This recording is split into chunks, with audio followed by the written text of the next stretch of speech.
박원순 서울시장이 서울 집값 폭등을 잡기 위해 SH공사 공공임대주택의 분양 원가를 공개하기로 했습니다. 중앙노동위원회가 한국GM의 연구개발법인 분리가 조정 대상이 아니라고 밝혔습니다. 노조가 파업을 하면 불법이 됩니다. 저축은행과 여신전문회사에도 총부채 원리금 상환 비율 DSR이 오는 31일 시범 도입되고 내년 상반기부터 본격 시행됩니다. 김상조 공정거래위원장이 공정거래법 전면 개편을 앞두고 이에 당사자인 기업인들을 직접 만나 달래기에 나섰습니다. 센 뉴스 플러스 잠시 후 뵙겠습니다.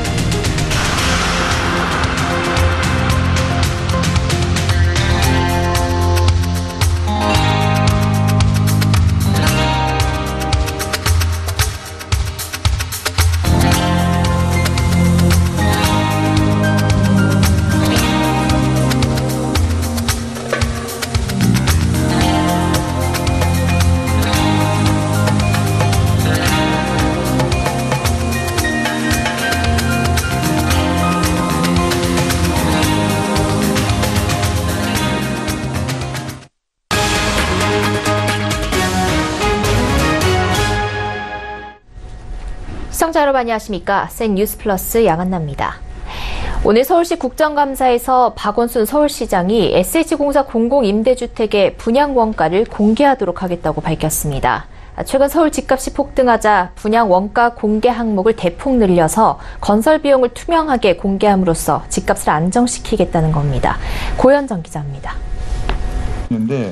박원순 서울시장이 서울시 공공주택의 분양 원가를 공개하겠다고 밝혔습니다. 예. 저는 의원님 말씀에 동의합니다. 그래서 경기도지사가 공개하도록 하겠습니다. 예. 오늘 열린 국회 국토교통위원회 서울시 국정감사에서 정동영 민주평화당 대표의 박 시장 취임 이후 분양 원가 공개 항목이 62개에서 12개로 후퇴했다는 지적에 이렇게 답한 겁니다. 현재 국토교통부는 공공택지에서 분양되는 주택의 분양원가 공개 항목을 기존 12개에서 61개로 시행규칙 개정을 통해 대폭 확대하는 안을 검토 중입니다.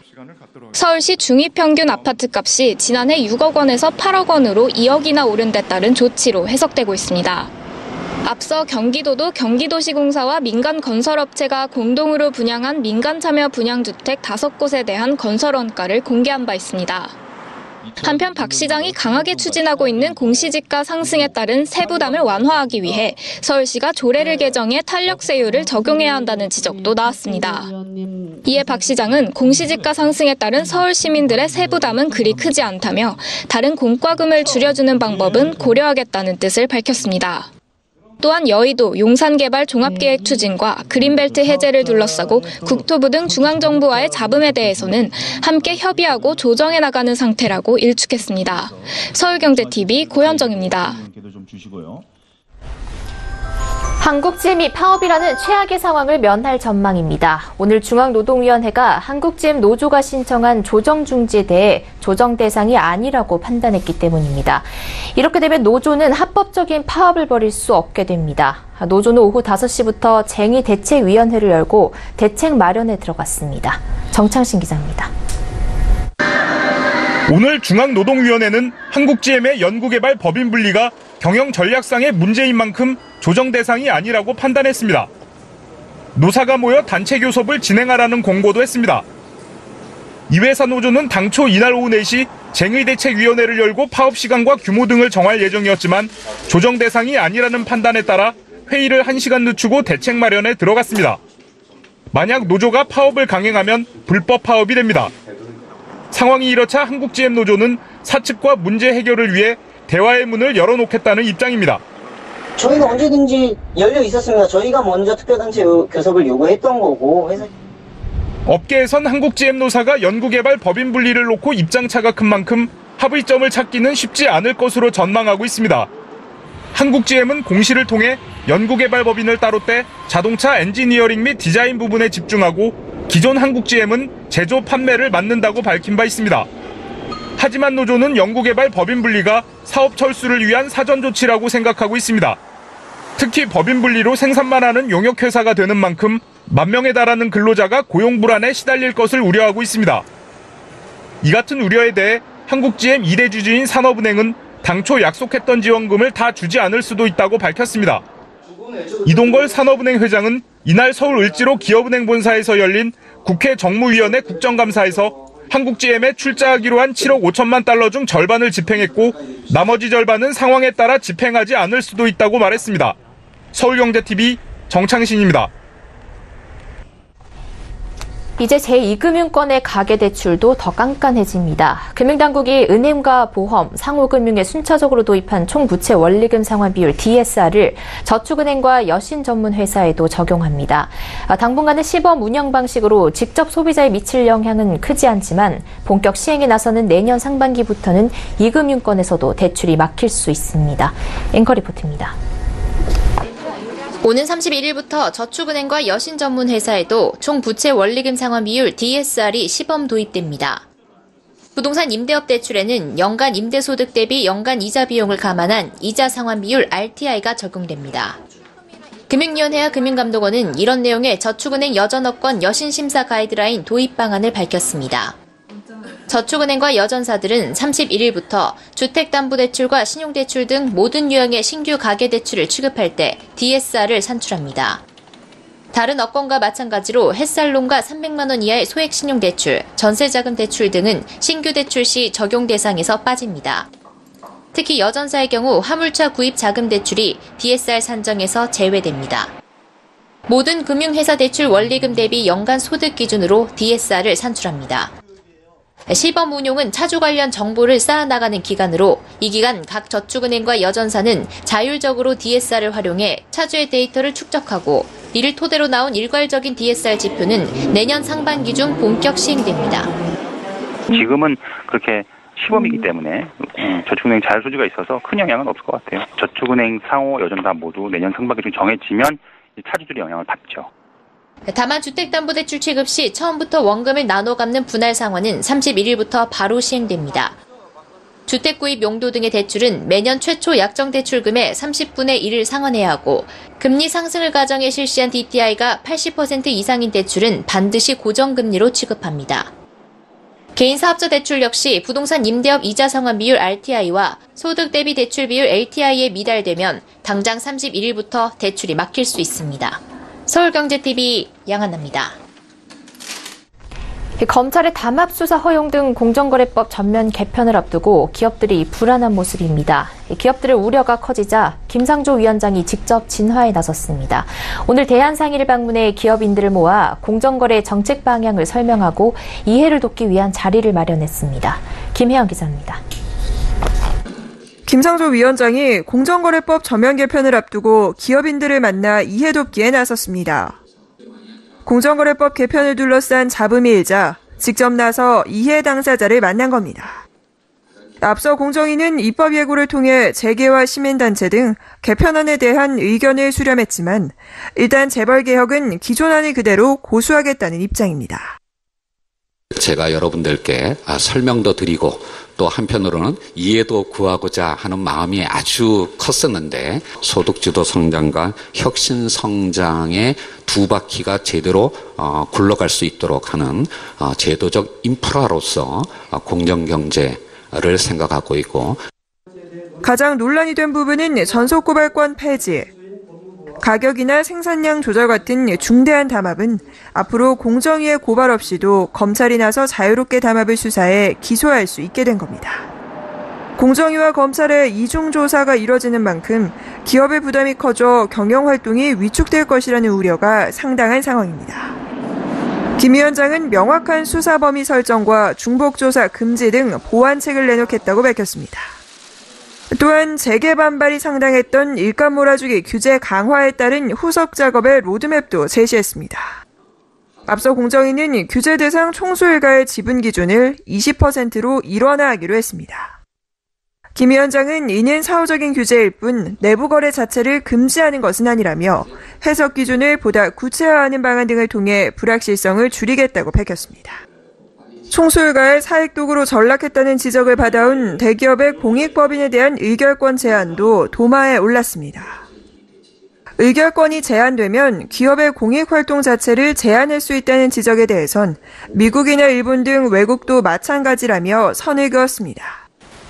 주식 취득 보유 자체를 제한하는 것이 아니라 의결권 행사만을 제한해 총수일가의 지배력 확대를 막는 것으로 기부를 위축시키지는 않는다는 겁니다. 또한 김 위원장은 공정거래법 전면 개편의 취지와 거래 관행 자체를 바꿔야 한다며 기업들이 나서서 공정경제가 실현될 수 있는 근간을 마련해달라고 간곡하게 호소했습니다. 다만 공정위는 위원회 9명 중 4명이었던 비상임위원을 전원 상임위원으로 전환하기로 한 계획은 정부 부처 조직 구성을 담당하는 행안부의 반대로 백지화됐습니다. 서울경제TV 김혜영입니다. P2P 업계는 올 들어 대출 사고가 잦았는데요. P2P 투자자의 자산을 보호하기 위해 대출 채권을 은행에 맡겨 처리하도록 하는 채권 신탁화 방식을 선보입니다. 이렇게 하면 대출 사고를 예방할 수 있어 투자자에게는 희소식입니다. 이하라 기자입니다. NH농협이 P2P 업체 팝펀딩과 손잡았습니다. 소상공인들을 대상으로 P2P 외상매출 채권 담보대출 API 서비스를 출시했습니다.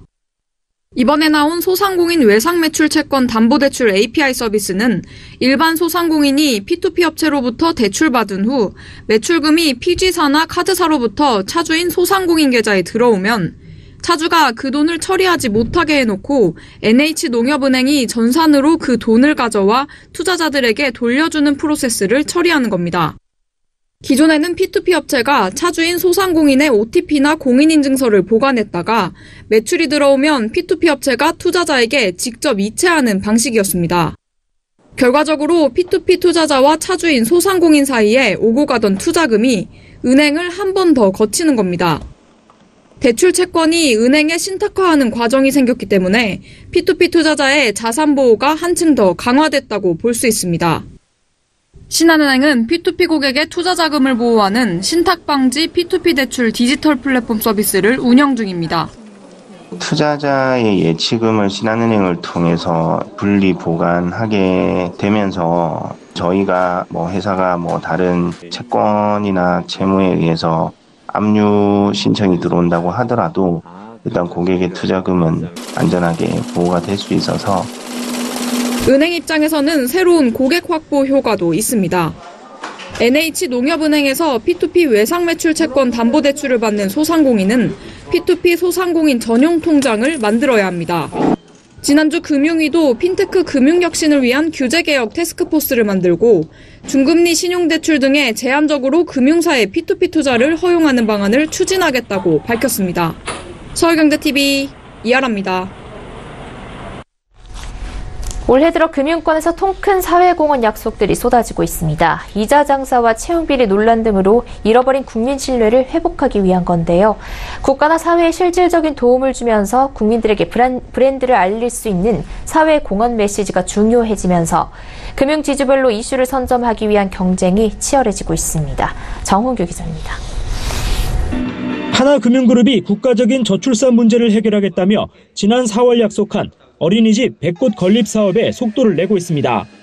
하나금융은 오늘 오후 서울 중구 명동 사옥에서 22개 지자체와 국공립 어린이집 지원을 위한 합동 업무 협약을 체결했습니다.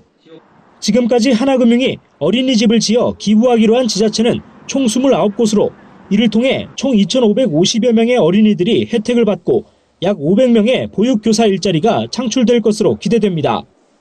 신한금융은 기후변화 대응을 위한 에코트랜스포메이션 2020을 선포하며 환경 문제에 팔을 걷어붙였습니다.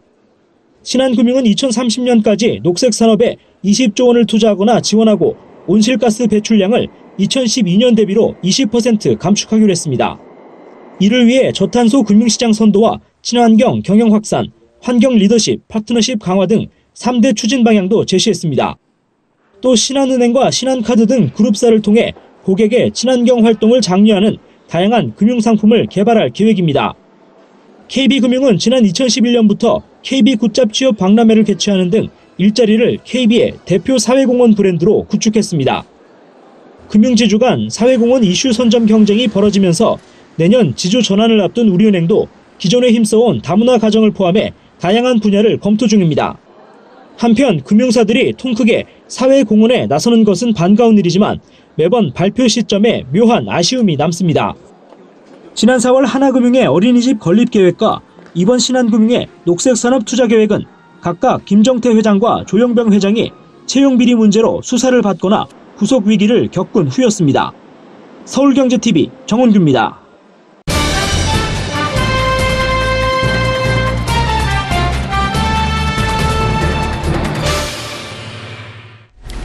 문재인 정부 출범 이후 정부가 힘줘 추진해오고 있는 게 바로 가계통신비 인하입니다. 그동안 여러 성과를 내며 통신요금 인하를 이끌어냈지만 단말기 출고가가 천정부지로 치솟으며 가계통신비는 오히려 늘어나고 있는 형국입니다.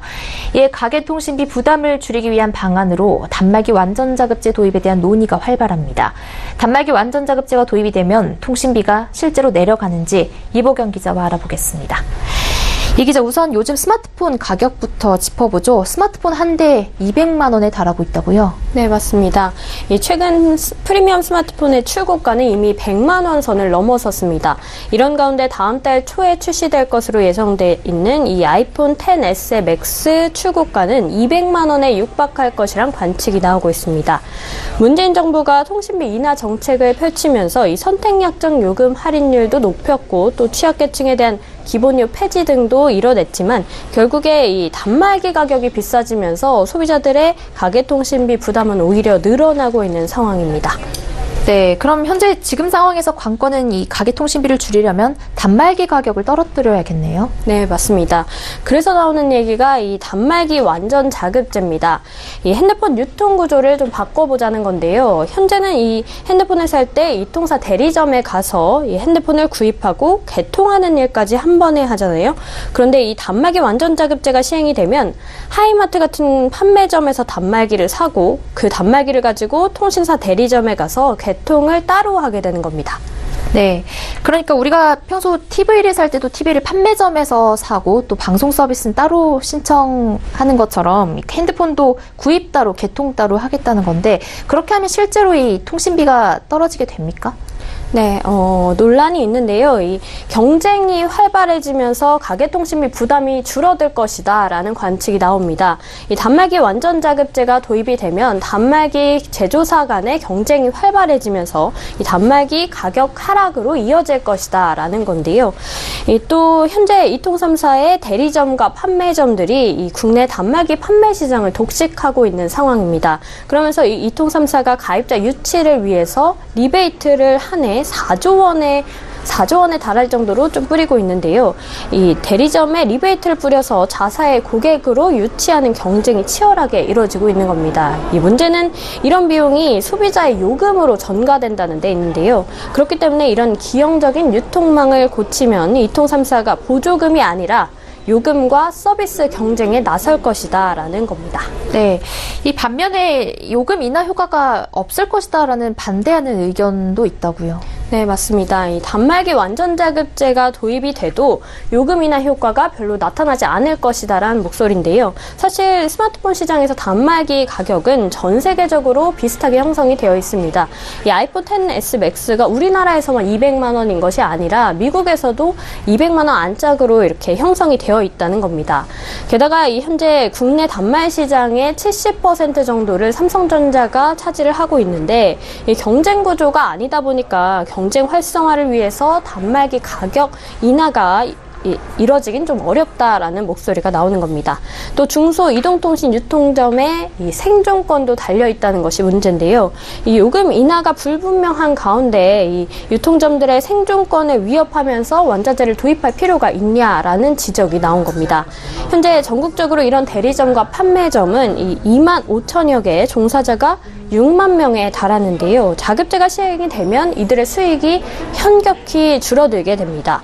따라서 이들은 지난주에 이 단말기 완전 자급제에 대한 항의의 의미로 SK텔레콤의 신규 가입을 거부하며 집단 행동에 나서기도 했습니다. 네, 이보경 기자와 단말기 완전 자급제 이야기 나눠봤습니다. 말씀 고맙습니다.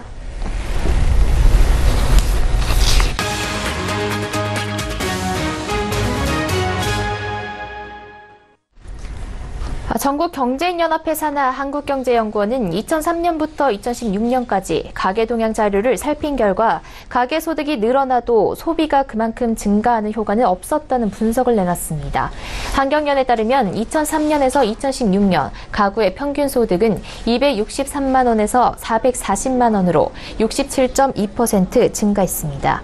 이 중 공과금 등 비소비 지출을 제외한 처분 가능 소득만 놓고 보면 증가율이 64.3%였지만 소비 지출은 50% 증가하는 데 그쳤습니다. 처분 가능 소득 중 소비 지출의 비중인 평균 소비 성향은 전체적으로 2003년 77.9%에서 2016년 71.1%로 줄었습니다. 한경연은 고령화 및 주거비 상승에 따른 미래 불안을 소비 성향 하락의 원인으로 지목했습니다. 추강호 한경연 일자리 전략실장은 소득 증가에 비해 소비 증가폭이 작게 나타난 건 소비 성향 하락에 따른 것으로 가계 소비를 진작할 수 있는 정책 마련이 필요하다고 제언했습니다. 국내 매출액 상위 30개 기업의 평균 근속 연수가 12년이 넘는다는 조사 결과가 나왔습니다. 취업포털 인크루트가 전자공시 시스템에 2018년 반기 보고서를 제출한 매출액 상위 30대 기업의 자료를 조사한 결과 평균 근속 연수는 12.4년이었습니다. 직원 평균 근속 연수가 가장 높은 기업은 기아자동차로 1인 평균 20.8년 근속했습니다. 뒤를 이어 KT와 포스코, 현대자동차, 한화생명이 20년에 조금 못 미치는 평균 근속 연수를 기록해 탑5를 이뤘습니다. 성별로는 남성의 근속 기간이 여성보다 2.9년 길었습니다. 남성의 근속 기간이 긴 곳은 주로 제조업이었고 여성의 경우 금융보험업에서 근속을 오래 했습니다. 한국은행은 국회 기획재정위원회 소속 더불어민주당 윤후덕 의원에게 제출한 국정감사 요구 자료에서 기준금리가 1%포인트 오르면 국내 총생산 성장률이 0.2%포인트 하락하는 것으로 추정됐다고 밝혔습니다. 소비, 투자 등 내수 위축에 따라 소비자 물가 상승률도 0.12%포인트 하락하는 것으로 분석됐고 경상수지 흑자 규모는 18억 8천만 달러 증가할 것으로 추정됐습니다. 한국은행은 다만 분석 결과는 과거 평균적 경험에 근거한 것이라고 전제하고 특정 시기의 국내, 세계 경제 상황, 경제 주체들의 심리 등에 따라 기준금리 인상 영향이 달라질 수 있다며 유의할 것을 당부했습니다. 특히 한국은행은 금리를 1%포인트 인상하더라도 가계와 기업의 이자 부담은 큰 문제가 되지 않을 것으로 판단했습니다. 모든 걸 종합할 때 지금 금리 인상 가능성이 크다는 뜻이냐는 물음에도 그는 여건만 된다면 금리 인상 쪽으로 가겠다는 메시지를 준 것이라고 부연했습니다. 문화체육관광부와 한국관광공사, 경기도 등이 오늘 27일에서 28일 파주 캠프그리브스 지역에서 비무장지대 탈바꿈 평화 한마당 행사를 개최합니다. 비무장지대 지역의 어두운 이미지를 걷어내고 그 자리에 문화예술과 평화의 이미지를 심어준다는 기획입니다. 네이버는 오늘부터 뉴스데크 정책을 해당 기사를 제공한 언론사가 결정하는 방식으로 변경합니다. 이전까지 일괄적으로 적용되던 댓글 유무와 정렬 기준을 언론사가 직접 선택할 수 있습니다. 스타벅스 커피 코리아는 현금 없는 매장을 기존 130곳에서 403곳으로 300곳 더 늘립니다. 현금 없는 매장은 고객에게 현금 대신 신용카드나 스타벅스 카드 등 다른 결제 수단 사용을 적극 권유하는 매장으로 현금 정산 업무 시간을 줄여 고객 서비스에 더 집중하겠다고 설명합니다. BBQ는 전체 가맹점주를 대상으로 업계 최대 규모의 상조회를 발족했습니다. BBQ 상조회는 자영업자들의 가장 큰 고충 가운데 하나가 경조사 등 큰 일을 당할 때 금전적 부담을 해소할 방법이 마땅치 않다는 것이라며 가맹점의 부담을 덜어주겠다고 밝혔습니다.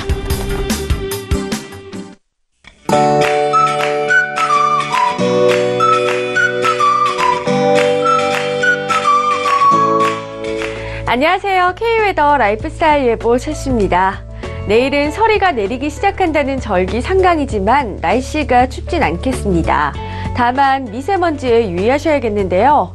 오늘은 서울, 경기, 충청과 호남 지방으로만 한때 나쁨 단계를 보이겠지만 내일은 전국에서 한때 나쁨 단계로 마스크를 꼭 착용하셔야겠습니다. 내일 중부지방으로는 기압골의 영향을 받겠습니다. 이에 따라 낮 한때 비가 오겠는데요.